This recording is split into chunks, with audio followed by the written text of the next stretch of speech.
Shalom. First and foremost, I want to give all praises, honor, and glory to Yahweh, Bahasham, Yahweh Shai, Bahasham, Recha Kodesh. Double honors to the elders and the apostles of Great Millstone, and peace and blessings to the elect. And today we're going to go into the book of Ezra, the 4th chapter. And in the 3rd chapter, we basically saw the laying of the foundation of, the temple, the building of the altar so that we can make sacrifices, pretty much the beginning of our return back to Jerusalem from the Babylonian captivity by the decree of Cyrus. Okay, and so sort of like the beginning groundwork for building up the temple and so on and so forth. So leading now into the book of Ezra, chapter 4, verse 1, adversaries hinder the work.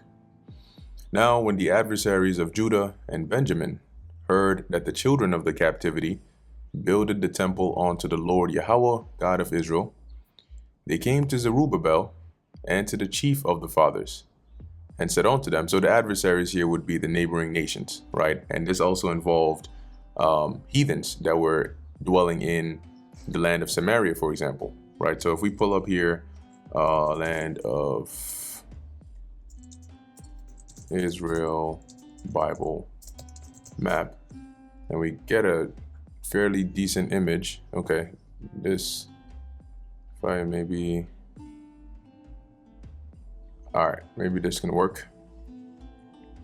So yeah, if we take a look here, you can see they divided it by tribes, right? But when you look at maybe say Samaria, Bible map, so you can see a nice image here, right?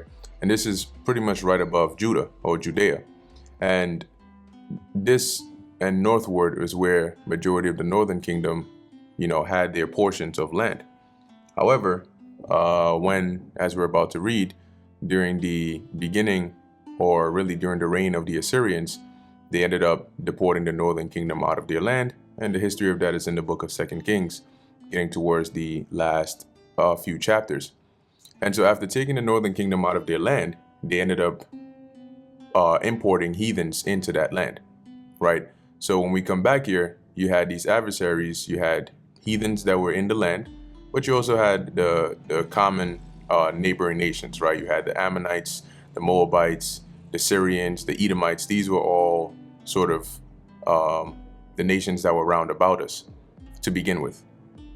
So carrying on back in verse 2, they came to Zerubbabel and to the chief of the fathers, and said unto them, let us build with you, for we seek your God as ye do, and we do sacrifice unto him since the days of Esarhaddon, king of Ashur, which brought us up hither.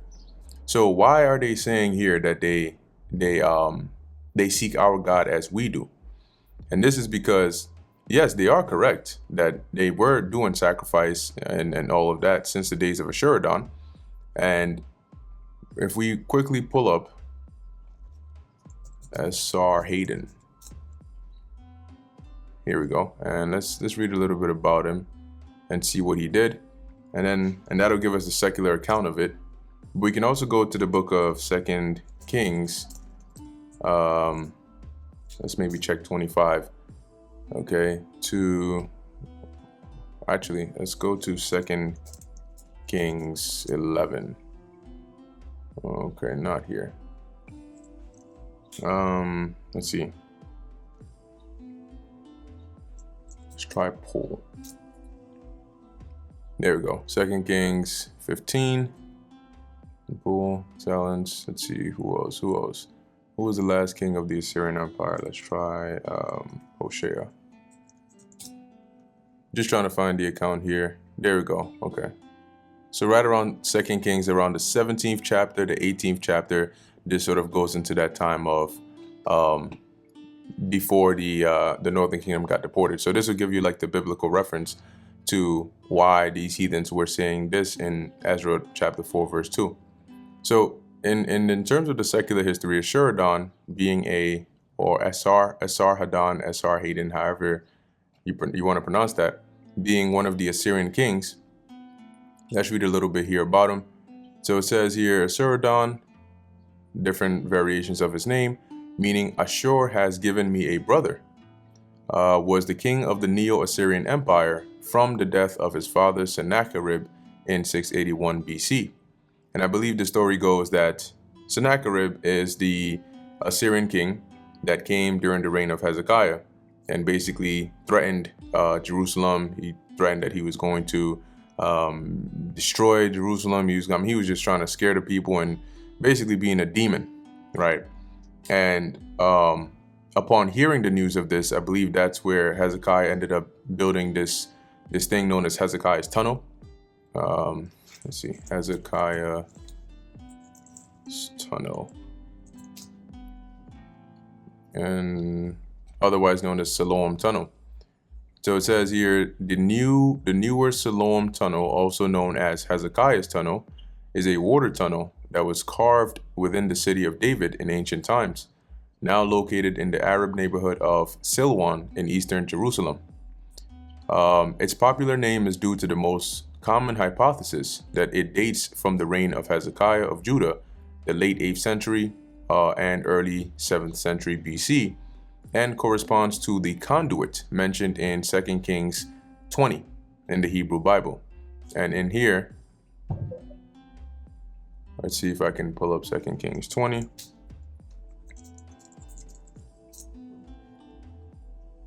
And more specifically, the 20th verse. So let's go down here. Okay, so it says here, and the rest of the acts of Hezekiah and all his mighty, and how he made a pool and a conduit and brought water into the city, are they not written in the book of the Chronicles of the Kings of Judah? Now, I believe the reason he did this was in a situation of like a siege. They would, if they were cut off where they couldn't go out or get resources in, having this sort of conduit or tunnel that would feed water from a larger source through the city into this specific area would be beneficial for them. So almost like in preparation for a siege. But I just want to confirm that here. So it says here, according to the Bible, King Hezekiah prepared Jerusalem for an impending siege by the Assyrians by blocking the source of the waters of the upper Gihon and leading them straight down on the west to the city of David. So, this is common, right? If you have a body of water that's flowing through a certain channel and you block that, you can redirect the water to flow through another channel. So he pretty much did this. It says here, and led it into the city of David. By diverting the waters of the Gihon, he prevented the enemy forces under Sennacherib from having access to water. An older water system, sometimes called the Siloam Channel, partly fulfilled a similar purpose and dates back to the Canaanites.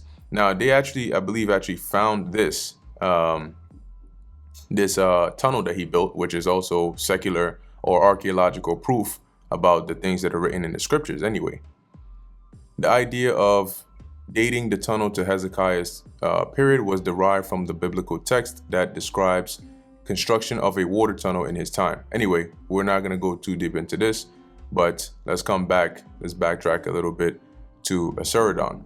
So Esarhaddon was the son of Sennacherib. Now Sennacherib, when he came to Jerusalem, laid siege and was threatening to do all these, destruction and all of that. And upon praying to the Lord sent an angel that came and slew, I believe it was 185,000 of his men. And so they ended up fleeing. But the thing about Sennacherib is he ended up committing this very, very heinous act, right? Being the king of Assyria. At this time, being that the Assyrians were in authority, they had also dominion over Babylon. However, Babylon was sort of seen as this almost like holy city, right? So similar to how people sort of view the Vatican today. And so Sennacherib, I think, ended up either destroying Babylon, a part or a whole.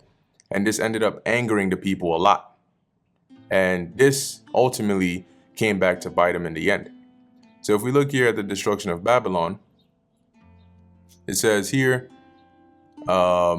despite the defeat of Nergal, Ushazib and the flight of the Elamites, Babylonia did not surrender to Sennacherib.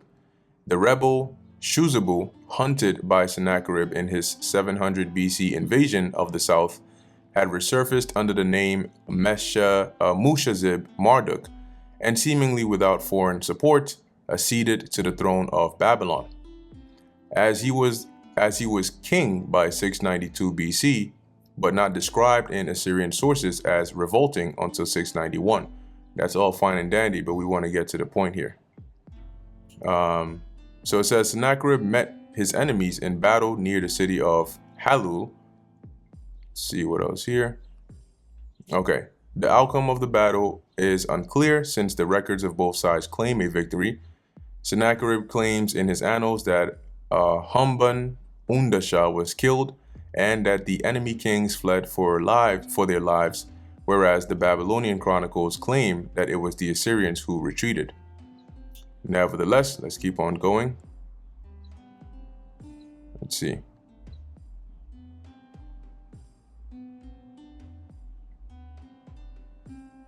Just trying to find the part in here where he actually brought this destruction upon Babylon.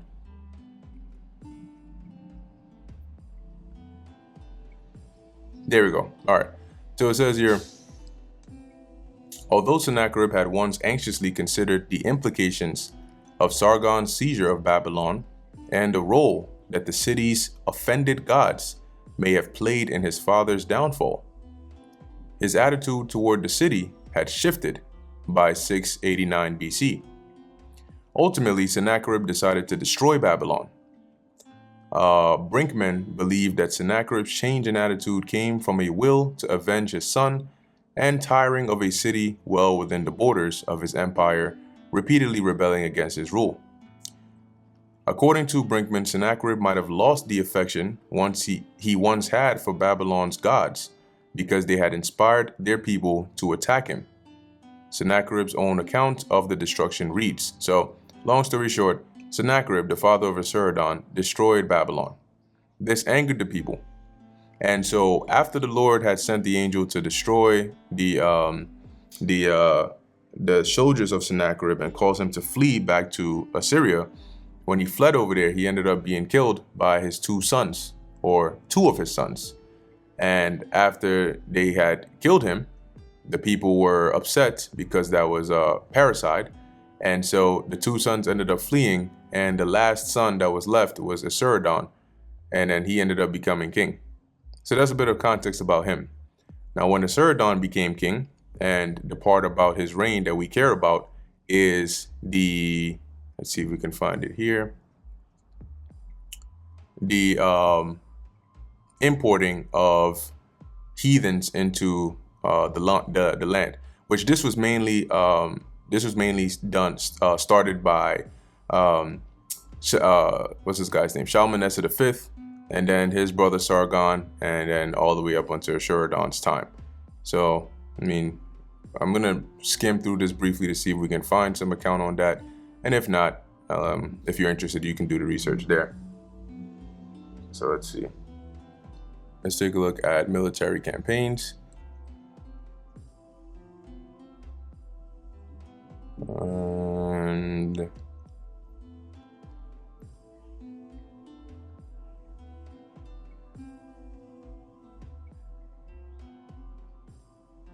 yeah, all right. So I'll leave this up to whoever's interested to look into it. But going back here to what these heathens were mentioning, you can look up some context around the time of Esarhaddon to see in the secular history how he ended up importing these heathens into the land. But in terms of biblical reference, I believe we should find an account here in the book of 2 Kings. Now, more specifically, I want to find out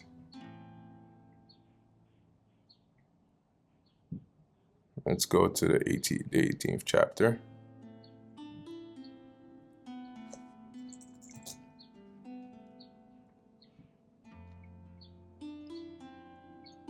There we go.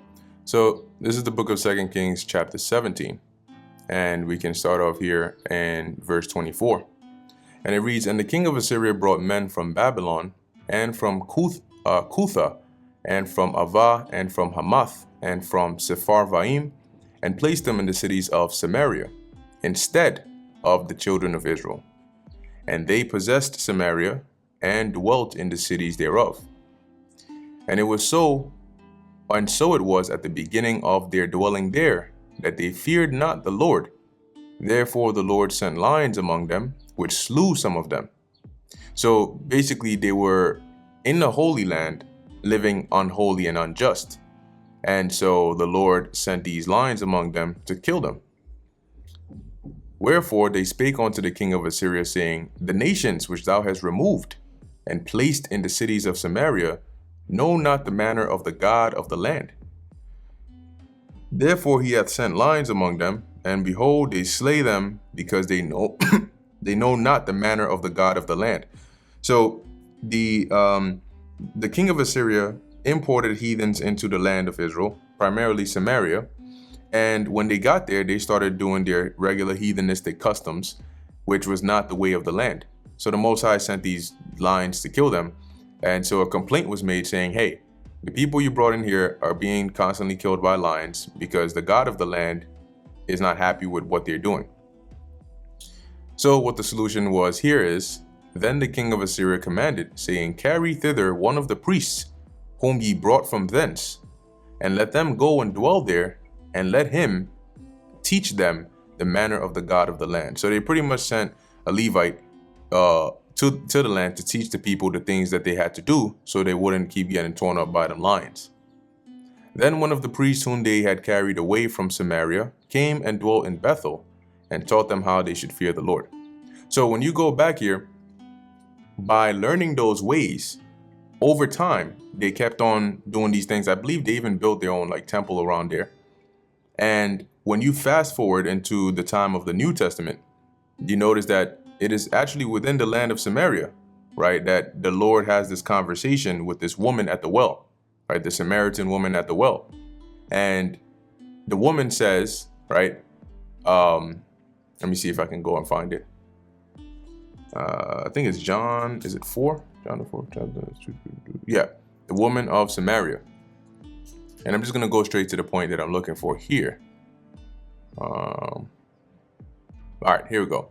So this is at Jacob's well, right? And reading from verse 10, Yahushua answered and said unto her, If thou knewest the gift of God, and who it is that saith to thee, Give me to drink, thou wouldest have asked of him, and he would have given thee living water, which it went over her head.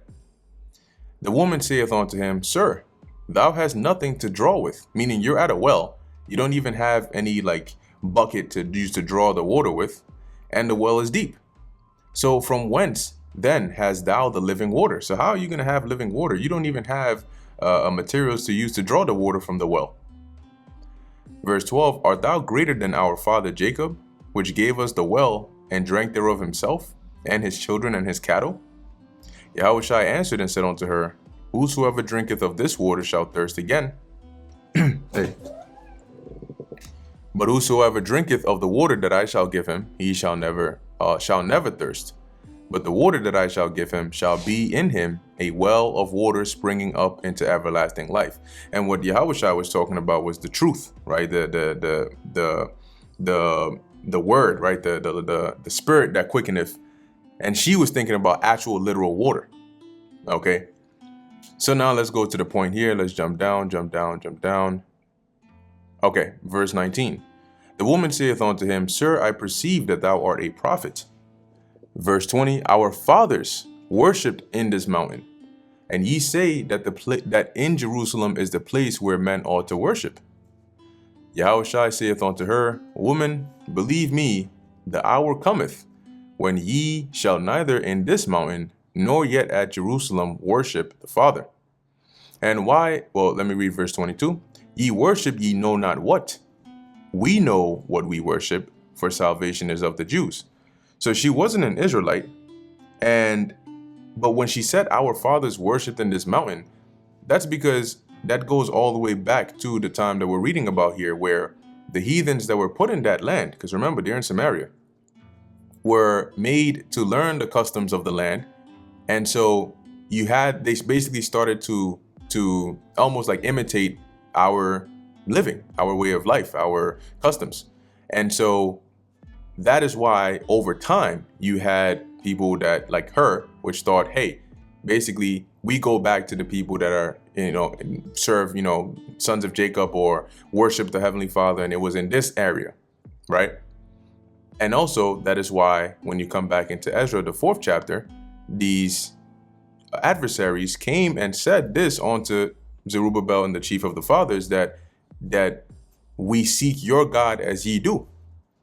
And we do sacrifice unto him since the days of Ashuridon, right? So starting from back then, when they were getting torn up by lions, and then the Levite was sent there to teach them the ways, and then they adopted those ways and kept on following that all the way up until the future. So eventually, the descendants would start to think that they are actually the ones who, like, this was actually their ways, when in actuality it wasn't. And because of that, verse 3, but Zerubbabel and Jeshua and the rest of the chief of the fathers of Israel said unto them, ye have nothing to do with us to build an house unto our God, but we ourselves together will build unto the Lord God of Israel, as King Cyrus the king of Persia hath commanded us. Then the people of the land weakened the hands of the people of Judah and troubled them in building.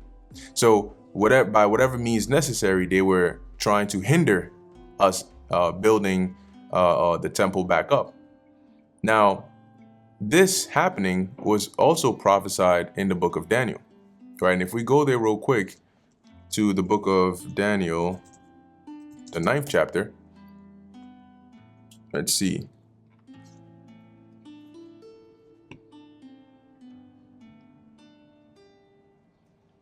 All right, so it says here, in the first year of Darius, the son of Ahasuerus, of the seed of the Medes, which was made king over the realm of the Chaldeans. So this time, based on the first verse in Daniel 9:1, this predates what we're reading of in Ezra 4. Okay, because this Darius being Astyages, right, the grandfather of Cyrus, this was when he was reigning, before he died. What we're reading of in Ezra 4 happens after this time, right, when Cyrus comes up and, gives us the decree to go back and so on and so forth. So let's read down here. I believe it should be Daniel 9 and around the 24th-ish verse.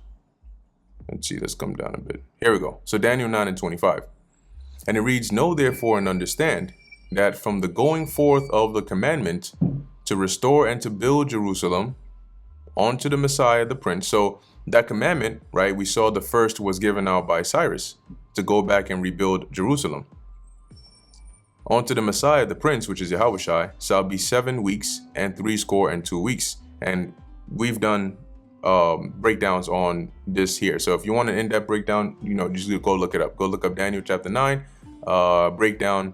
I have a playlist on the book of Daniel, so you can even watch that there. But then you can understand the time, the breakdown of the time here. But the point at least right now, as to why I'm bringing this, is because of this last part, where it mentions the street shall be built again, and the wall even in troublous times, right? So in Daniel 9 and 25, the angel was telling Daniel what was going to happen in the future. And one of the things he mentioned was how long it would be from when we're allowed to go back and rebuild Jerusalem up until Yahushua comes on the scene. And then he also mentions that the temple, because at this time when Daniel was being told this, the temple was still destroyed, right? We hadn't gone back to build it yet. So the angel tells Daniel, yes, the streets, the Jerusalem, all of that is going to be built again, but it's going to be in troublous times. And now we're reading an example of those troublous times, because as we were in the process of building it, we started to be troubled, as you can see word for word in Ezra 4 and 4.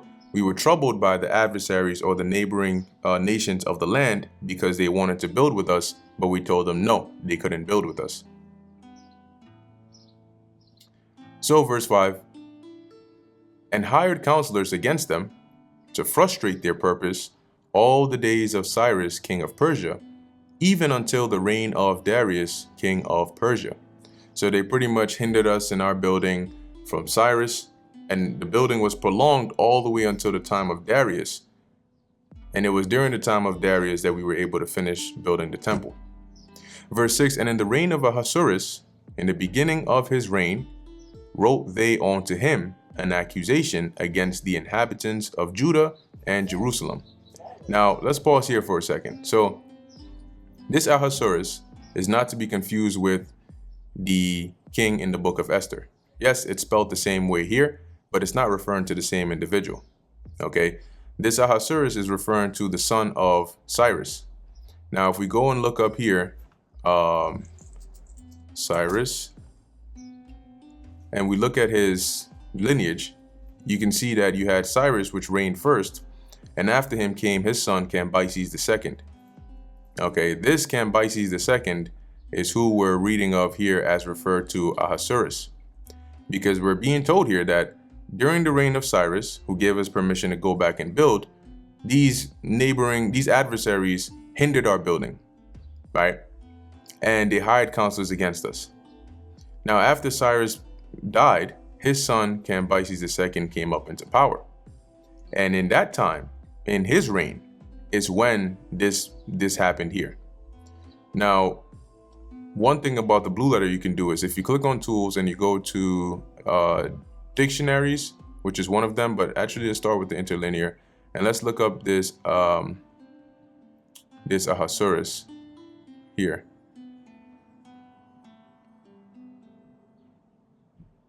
Okay, so in the interlinear, they don't give us the details that I'm looking for. So we'll look up in the dictionaries. And we can look up maybe in the Easton's Bible Dictionary and look for Ahasuerus. And you can see here, it says there are 3 kings designated by this name in scripture. So there are 3 different people that are referred to as Ahasuerus in the scriptures. And you need to be able to identify who is who, or else you'll be confused. So the first one here they say is the father of Darius the Mede, mentioned in Daniel 9:1. This was probably Cyaxares I. The second one is the one mentioned in Ezra 4:6, which is probably the Cambyses of profane history, the son and successor of Cyrus. See, so going back to Ezra 4:6, it says Ahasuerus is referring to the son of Cyrus, which was Cambyses II. And it was during his reign, as we're reading here, in the reign of Ahasuerus or Cambyses II, in the beginning of his reign, wrote they unto him an accusation against the inhabitants of Judah and Jerusalem.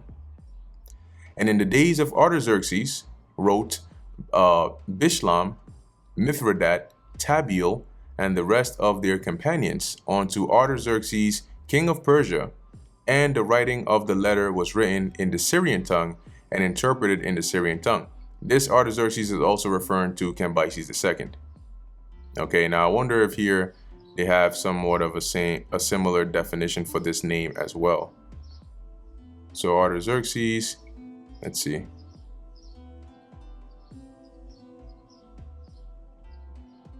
It says here he was probably the Smerdis of profane history. So yeah, I mean, they're saying that this could be actually the brother of Cambyses, but nonetheless, this Artaxerxes, it makes more sense for him to be the same individual that's mentioned here. And when you read about it, it was during his reign that they wrote this basically this complaint against us, right, to him.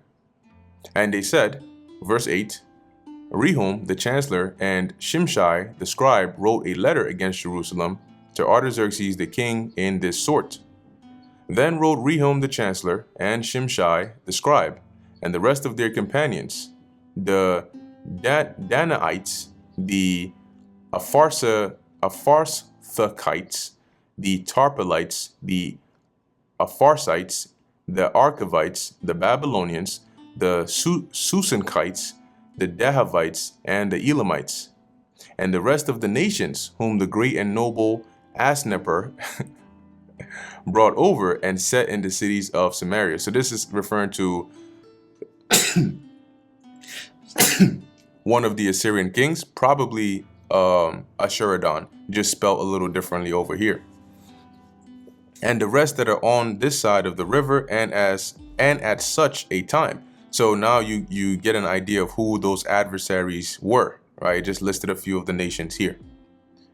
Verse 11, this is the copy of the letter that they sent unto him, even unto Artaxerxes the king. Thy servants, the men on this side the river, and at such a time. Be it known unto the king that the Jews which came up from thee to us are come unto Jerusalem, building the rebellious and bad city, and have set up the walls thereof, and joined the foundations. Be it known now, or be it known now unto the king, that if this city be builded, and the walls set up again, then will they not pay toll, tribute, and custom, and so thou shalt endamage the revenue of the kings. So pretty much these guys are rebellious. If you allow them to build their city and their fortress back up, you're done. They're going to rebel. They're not going to pay their tolls and all of that. Now, because we have maintenance from the king's palace, and it was not meet for us to see the king's dishonor, therefore have we sent and certified the king. So they're playing it as though, oh, we care so much about the well-being of the king, and we don't want to see any damage happen here, so we're just letting you know now. Verse 15, that search may be made in the book of the records of thy fathers. So shalt thou find in the book of the records, and know that this city, talking about Jerusalem, is a rebellious city, and hurtful unto kings and provinces, and that they have moved sedition within the same of old time, for which cause was this city destroyed. Meaning, they're a rebellious city.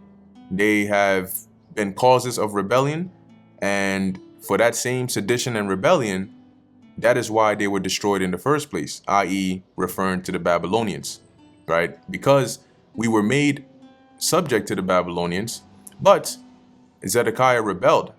Instead of paying tribute and listening to Nebuchadnezzar, he rebelled, and that led to the siege, which ended up causing the destruction of Jerusalem.